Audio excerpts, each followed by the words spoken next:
আমাদের যে ভাইকে হত্যা করা হয়েছে, আদালত প্রাঙ্গণে হত্যাকারীদেরকে দ্রুত গ্রেফতার করে দ্রুত ট্রাইব্যুনালে ফাঁসি কাস্টে ঝুলাতে হবে।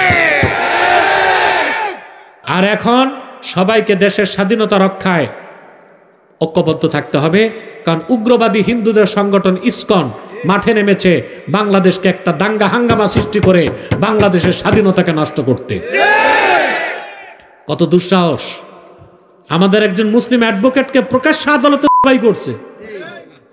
কিছু মৌলবী নসিহত করতেছে মুসলমানদেরকে শান্ত হও। বেটা, তোমার বাইরে জবাই করলে বোঝা যেত তুমি কদ্দুর শান্ত হও। মৌলবী সাহেব, নসিহত করতে বুঝে শুনে করবা।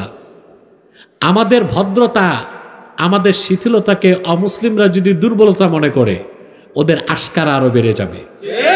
তবে হ্যাঁ, কোন হিন্দুর অপরাধে অন্য হিন্দুকে শাস্তি দেওয়ার নাজায়েজ কাজ আমরা করব না, এটা ইসলাম সমর্থন করে না। অপরাধ যার, শাস্তি তার। অতএব ধৈর্যের সাথে আমরা মোকাবেলা করব। আমাদের যে ভাইকে হত্যা করা হয়েছে, আদালত প্রাঙ্গণে হত্যাকারীদেরকে দ্রুত গ্রেফতার করে দ্রুত ট্রাইব্যুনালে ফাঁসি কাস্টে ঝুলাতে হবে। ইসকনকে নিষিদ্ধ করতে হবে, তাদের বিষ দাগকে উপড়ে দিতে হবে, নতুবা আমার বাংলাদেশের স্বাধীনতায় তারা পেছন দিক থেকে ছুরি মারতে পারে। রাজি আছেন? সোচ্চার থাকুন। আল্লাহ তাআলা আমাদেরকে হেদায়েত করুক, বলুন আল্লাহুম্মা আমিন। বাংলাদেশের সবচেয়ে বড় সমস্যা হচ্ছে কাদিয়ানীরা। আকীদা খাতমে নবুয়ত করা অস্বীকার করে। ওরা নিঃসন্দেহে কাফের। ওদেরকে যারা কাফের বলবে না, ওরাও কাফের। সবচেয়ে দুঃখজনক, 50 বছরের বেশি দেশ স্বাধীন হয়েছে, ওদেরকে অমুসলিম ঘোষণার দাবিটা কোনো সরকার আদায় করে নাই।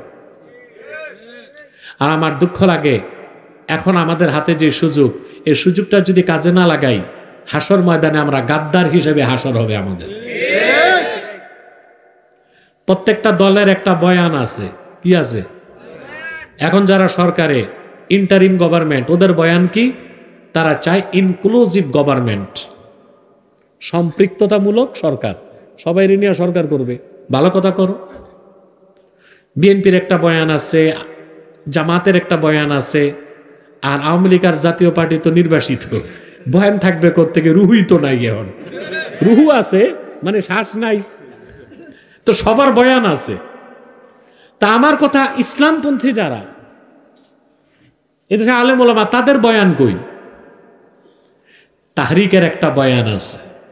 তাহরিকের বয়ান হচ্ছে, বাংলাদেশের যারাই ক্ষমতায় আসবে তাদের ওয়াদা করে আসতে হবে যে সংসদে গেলে কাদিয়ানীদেরকে অমুসলিম ঘোষণা করবে। করতেই হবে। কথা বুঝতে পারছেন? কাদিয়ানীরা মানুষকে ধোঁকা দেয়। মুসলমানদের মতো দাড়ি রাখে, টুপি লাগায়, নাম রাখে, তাই বলে মুসলমান হবে? আরে বাবা, দাড়ি রাখলে কেউ যদি মুসলমান হতো তো রবি ঠাকুর কত লম্বা দাড়ি ছিল, সে কি মুসলিম ছিল? টুপি লাগালে মুসলমান হওয়া যায়? ভারতের দিল্লি পার্লামেন্টে দেখবেন কংগ্রেসের হিন্দু এমপিরাও সাদা টুপি পরে, লম্বা। ওরা কি মুসলিম হয়ে যাবে? নাম রাখলে মুসলমান হওয়া যায়? হ্যাঁ, মোদিও দাঁড়িয়ে আছে। এরপরে না, রবি ঠাকুরেরটা তো একটু বেশি লম্বা, ওইটা বলছি আর কি। দাড়ি তো ছাগলেরও আছে, কিন্তু ছাগলের দাড়ি আর কাফেরের দাড়ি একরকম, আর মুমিনের দাড়ি, ফেরেশতার দাড়ি একরকম। সুবহানাল্লাহ। তো নাম রাখলে মুসলমান হওয়া যায়? এক শয়তান, বোতল ভরা পেশাব, উপরে নাম লেখছে শরবত। ওটা কি শরবত হবে? ভিতরে কি? তদ্রুপ কাদিয়ানীরা কাফের। আব্দুল আউয়াল আব্দুল সামাদ, মুবাশশির আলী, কবির চৌধুরী, শাহরিয়ার কবির আর নিঝুম মজুমদার, এসব নাম রাখার দ্বারা তারা মুসলমান হতে পারে না। আমার আল্লাহ, নূর নবীজি আমার মুহাম্মদ সাল্লাল্লাহু আলাইহি ওয়াসাল্লামের ইসলাম ও কোরআনের হাজার হাজার হাজার বছর পরে বর্তমান ভারতের কুখ্যাত পাঞ্জাবের, কুখ্যাত গুরুদাসপুরের, কুখ্যাত কাদিয়ানে ইংরেজ আমলে এক শয়তান নিজের নবী দাবি করছে। চিল্লায় বলেন, নওয়াজুবিল্লাহ। ও শয়তানটার নাম রেখেছিল তার বাপ মির্জা গোলাম আহমদ কাদিয়ানি। সাবধান, তাকে গোলাম আহমদ বলা যাবে না, কারণ গোলাম আহমদ অর্থ আহমদ এর গোলাম। কোন কাফের কোনোদিনও গোলাম আহমদ এর গোলাম হতে পারে না। আর কাদিয়ানের কাযযাব ছিল শেষ দরজার কুখ্যাত কাফের। সে গোলাম আহমদ এর গোলাম ছিল না, সে ছিল কুখ্যাত শয়তানের কুখ্যাত গোলাম। কাদিয়ানের কাযযাব মির্জা গোলাম শয়তান কাদিয়ানির উপর গজব এসেছে 1908 সালে। যখন গজব এসেছে, কাদিয়ানের কাযযাব মিথ্যা নবুয়তের দাবিদার ইংরেজদের পা চাটা গোলাম মির্জা গোলাম শয়তান কাদিয়ানি 1908 সালে ধ্বংস হয়ে জাহান্নামের কুখ্যাত কুকুরে পরিণত হয়েছে। তার অনুসারীরাও ধ্বংস হয়েছে। বর্তমানে কিছু কাদিয়ানি বাংলাদেশে আছে। ইতিমধ্যেই তারা 100 সেন্টার করে ফেলেছে। কতগুলো? 100 সেন্টার। চিন্তা করা যায়? আর তাদের উপাসনালয়কে তারা বলে মসজিদ। হিন্দুদের উপাসনালয় মসজিদ হতে পারে? খ্রিস্টানদের উপাসনালয় মসজিদ হতে পারে? কাদিয়ানীদের উপাসনালয়ও মসজিদ হতে পারে না। কিন্তু মানুষকে তারা ধোঁকা দিচ্ছে। নাম পরিবর্তন করে করে মিথ্যা পরিচয় দেয়।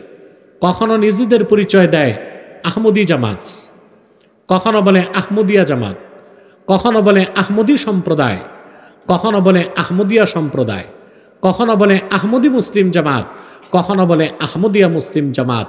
সাবধান, যত কাদিয়ানি ছিল আছে থাকবে, তারা কেউ আহমদী জামাত নয়, আহমদিয়া জামাত নয়, আহমদী সম্প্রদায় নয়, আহমদিয়া সম্প্রদায় নয়, আহমদী মুসলিম জামাত নয়, আহমদিয়া মুসলিম জামাত নয়। তারা শয়তানি জামাত, কুখ্যাত জাহান্নামের কুখ্যাত কুকুরের দল।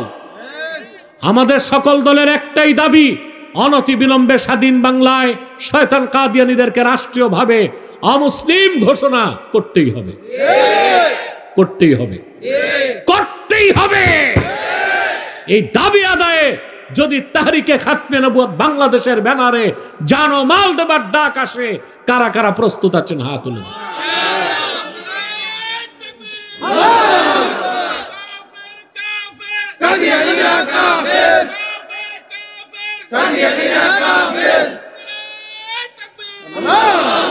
সম্মানিত সুধী, তাদেরকে অর্থনৈতিক সহযোগিতা করবেন না?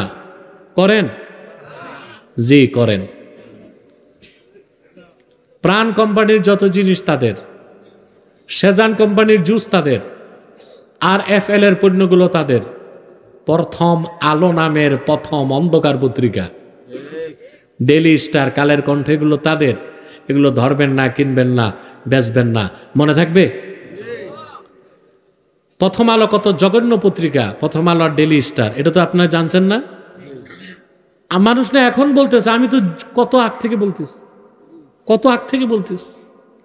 প্রথম আলো পত্রিকাটা ধরবেন না, যদি পান আগুনে জ্বালাই দিবেন। পারবেন না? ইসলাম ও মুসলমানের দুশ্মনীতে এই পত্রিকা প্রথম আলো, ডেইলি স্টার, কালের কণ্ঠ কাজ করে যাচ্ছে। আপনাদেরকে তা ঘৃণার সাথে বর্জন করা উচিত। আরেকটা কথা বলি, আরেকটা অমুসলিম সম্প্রদায় আমাদের ক্ষতি করতেছে, এটার নাম ইসাই জামাত। কি নাম? ইসাই তরিকা। এদের একটা আস্তানা হয়ে গেছে আপনাদের গোয়ালন্দ ঘাট। নুরা পাগলা, ওর বাবার নাম ছিল খবিরউদ্দিন চিশতি। ওর বাপ, আমি জানি না নুরা পাগলা কোনটা, তবে একটা খ্রিস্টান, তার বাপ ছিল খবিরউদ্দিন চিশতি, মাগুরা বাড়ি। খ্রিস্টান ধর্ম গ্রহণ করে 11 বছর পীরি মুরিদির নামে মানুষকে খ্রিস্টান বানাইছে। তার ছেলে এখন গোয়ালন্দ ঘাটের কোথায় আস্তানা করছে, মানুষকে খ্রিস্টান বানায়। প্রথমে বলে তুমিও মুসলমান, বলে ইসাই মুসলমান। পরে কয় কি মুসলমান? কয় ইসাই মুসলমান। কয় তার অর্থ জানো? কয় না। কয় তুমি ঈসার উম্মত মুসলমান। ঈসার উম্মত মুসলমান না খ্রিস্টান? খ্রিস্টান। আরে ঈসা নিজেই তো কিয়ামতের আগে যে নামবে, নবী পরিচয় না, মুহাম্মদ সাল্লাল্লাহু আলাইহি ওয়াসাল্লামের উম্মত পরিচয়। সুবহানাল্লাহ। তো এই খ্রিস্টান মিশনারি কাজ করছে আপনাদের রাজবাড়িতে, গোয়ালন্দ ঘাটে, আর তাদের বড় আস্তানা কুষ্টিয়াতে, শান্তিডাঙ্গায়। কোথায়? আমি 2016 সালে এসেছিলাম। আপনি একটা সোশ্যাল মিডিয়াতে দেখবেন খ্রিস্টান নেতা আমার সাথে ডিবেট করছে, বাহাস করে পরাজিত হয়েছে, মস্তক নত করছে। তো ঈসাই তরিকার বিরুদ্ধে আপনাদের সজাগ থাকতে হবে, বিশেষ করে আলেম ভাইদেরকে। আরেকটা বাতিল ফেরকা মাথা চারা দিছে, এটার নাম হচ্ছে হিজবুত তাওহীদ। আসলে এটা হিজবুত শয়তান। এটার ব্যাপারও আপনার সাবধান থাকবেন। পারবেন তো ইনশাল্লাহ?